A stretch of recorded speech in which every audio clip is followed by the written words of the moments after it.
Can you believe it? It's been over a decade since nationwide marriage equality became the law of the land. 2015 feels like a lifetime ago. Honestly, it feels like a completely different universe. I was reading this piece about the LGBTQ plus real estate alliance, and they described 2015 as feeling almost like a fever dream now. Yeah, the vibe has definitely shifted. We went from yes, we can to a lot of folks genuinely worrying if those rights are going to stick around for 2026. It's not just abstract worry either. People are actually moving. The article mentions that those who can afford it are leaving their communities for friendlier landscapes, sometimes even leaving the country. That is heavy. Imagine building a whole life somewhere and feeling like you have to pocket up just to feel safe. Exactly. And that's where the LGBTQ plus Real Estate Alliance comes in. They've been on the front lines of this. So Inman recently caught up with Mary Mancera. She's the interim CEO of the Alliance, and she had a really interesting take on the last year. What did she say? Well, she admitted the community expected things to be tough, but nobody was ready for the sheer onslaught of anti-LGBTQ legislation we saw in the first half of the year. It really was a lot. Just headline after headline. Mary mentioned they had to have some tough conversations with their members. People were terrified.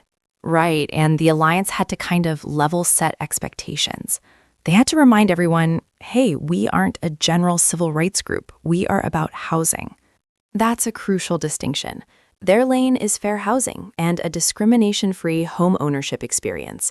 They can't fix everything, but they can fight for your right to buy a home safely. Speaking of fighting, there was some major drama with the National Association of Realtors, or NAR. Oh, the code of ethics thing? Yeah, NAR walked back some definitions of harassment in Article 10, and the Alliance was basically like, look, you can't be a bigot after hours and then claim to serve clients fairly during the day. It's a solid point. You can't compartmentalize hate. If you're discriminatory in your personal life, how can I trust you with my housing search? And the stats back that up. Did you know 79% of LGBTQ plus people have experienced some sort of discrimination based on their identity? 79%. That is staggering. It is.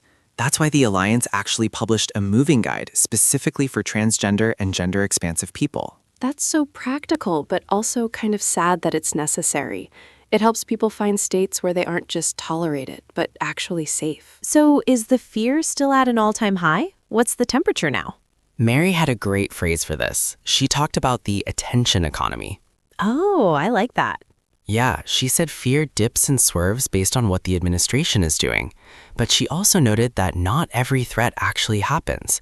The fear is waning a bit as people focus on small wins. So less panic, more strategy. I can get behind that. But we can't ignore the policy stuff. Mary pointed out that the administration has diluted some housing rules that have been around for decades. True. The erosion of protections is real.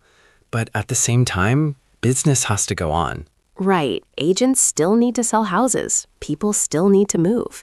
It's this weird balance of fighting for rights while trying to navigate a normal housing market. Mary actually zoomed out and looked at history. She reminded us that real estate is always a cycle of boom and bust. And that innovators usually pop up during the busts. Exactly. She used Facebook as an example. Didn't exist 20 years ago. Now it connects everyone. She thinks this current bust or difficult time might spark new ways to solve housing affordability. That's the glass half full mentality we need. Crisis breeds innovation. So looking ahead to 2026, what's the game plan? It's all about perseverance. Mary quoted Maya Angelou. It's very hard to hate someone if you look them in the eye and recognize them as a human being. I love that. The goal is to keep banging the drum for fair housing and just stay visible. Absolutely. It's not going to be easy, but as Mary said, that's how we persevere. Thanks for listening, everyone.